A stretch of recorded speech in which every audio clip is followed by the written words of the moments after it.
Hi hello good morning എല്ലാവർക്കും പമ്പ ബ്ലോഗിൻ്റെ പുതിയൊരു വീഡിയോയിലേക്ക് സ്വാഗതം. ഞാൻ ഇന്ന് അണ്ണൻ്റെ കയ്യിൽ തൂങ്ങി എങ്ങോട്ടാണ് യാത്രയെന്ന് ചോദിച്ചാൽ കൊട്ടാരക്കരയ്ക്കാണ്. കൊട്ടാരക്കര ഗണപതി ക്ഷേത്രത്തിലേക്കാണ് ഇന്നെൻ്റെ യാത്ര.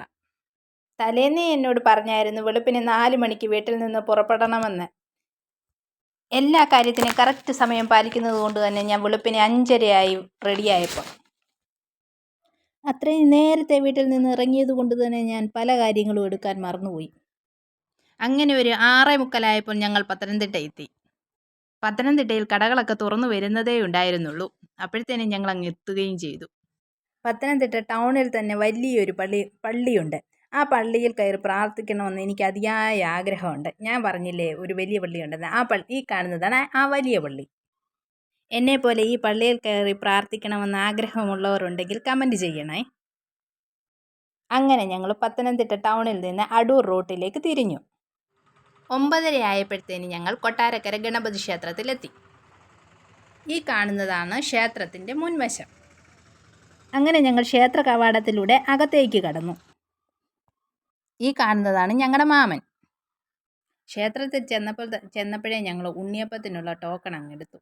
ക്ഷേത്രത്തിൻ്റെ മുൻവശത്ത് തന്നെ വലിയ ഒരു ആൽമരമുണ്ട്. ഞായറാഴ്ച ആയതുകൊണ്ട് തന്നെ വലിയൊരു ജനത്തിരക്ക് തന്നെയായിരുന്നു അമ്പലത്തിൽ.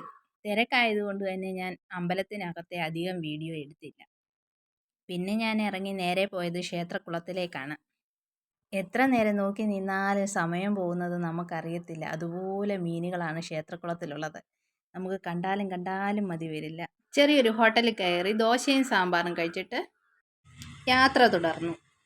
ഞങ്ങൾ നേരെ ചെന്നത് വർക്കല ബീച്ചിലേക്കാണ്.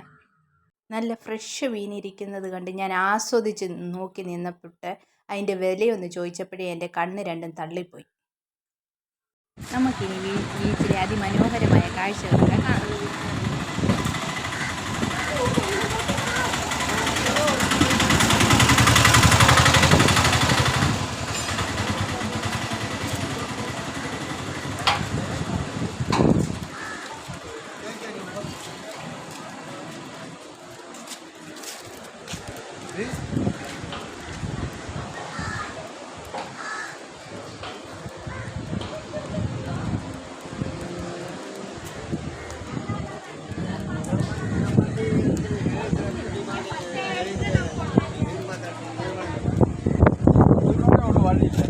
ഇല്ലേ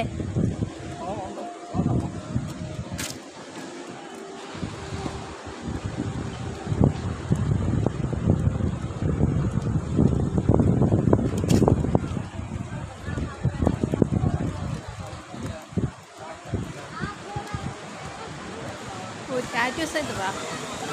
ടാറ്റു ഇല്ല. ഇനിയോ അതുകൊണ്ട് അവിടെ വരെയും കിടക്കുക.